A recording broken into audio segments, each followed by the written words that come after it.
question asked is, what do we need to do to not only succeed, but to thrive and prosper? Okay, we always come back to two things. Number one, you have to have a great marketing plan. And number two, you need to have operational excellence within your organization, which we'll talk about more with some of the other habits. So, based on those 1,200 presentations, to get to the quantitative expectation, because not only is marketing let you know who you have, what you have, and what have you, but the purpose of marketing is to generate inquiry, okay, by phone or in person. Ultimately, okay, again, a quantitative expectation. Now, typically with our clubs, okay, a closing percentage, or a better term that we like is success ratio, okay, for sales to presentations made, okay, is somewhere between 60 to 80%. Okay, and we'll talk a little bit more when we get into one of the other components, is exactly how we determine why that, and how that can be as high as 80%.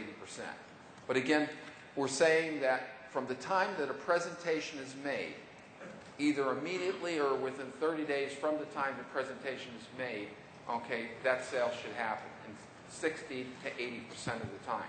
Now, being a good membership consultant means you need to be good at selling, but it means that you need to be good at two other skill sets as well: marketing skills and service skills.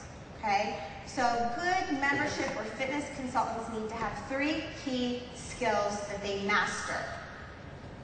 Marketing skills, the ability to generate interest. We actually hold memberships accountable to generating 50% of the guest traffic in a club.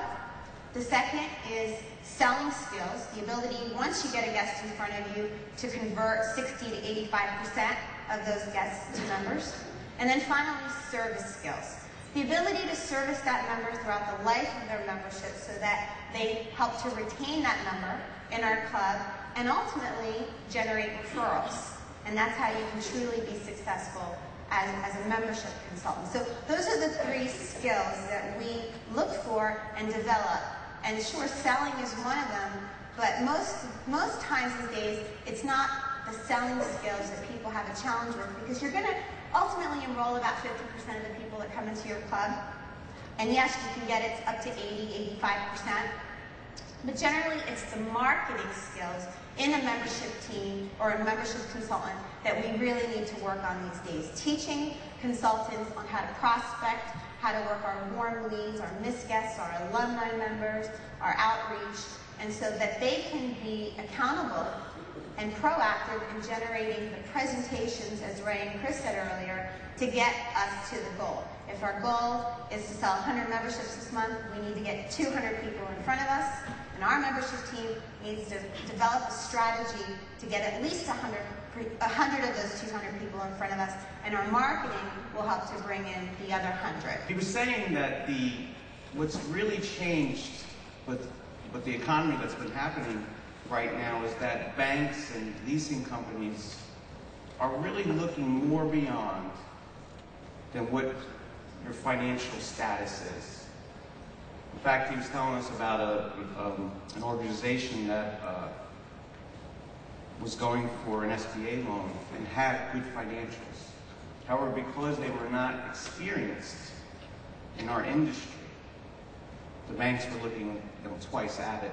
And the other thing that's been coming up a lot is that when going for leasing and going for SBAs and going for additional funding, banks are looking towards a pro forma, a budget, with realistic expectations. Also yesterday, Rick Carroll gave a seminar or a presentation with 4 key people that are in banking and venture capitalists and those type of things. And a lot was said about, and I know we're all a little concerned about our economy, but a lot was talked about our industry not being so much resistant, but resilient to what's happening in the country today. So it's very, very important now, more than ever, that you design a pro forma for your clubs or your club. So let's talk about the assumption of our pro forma.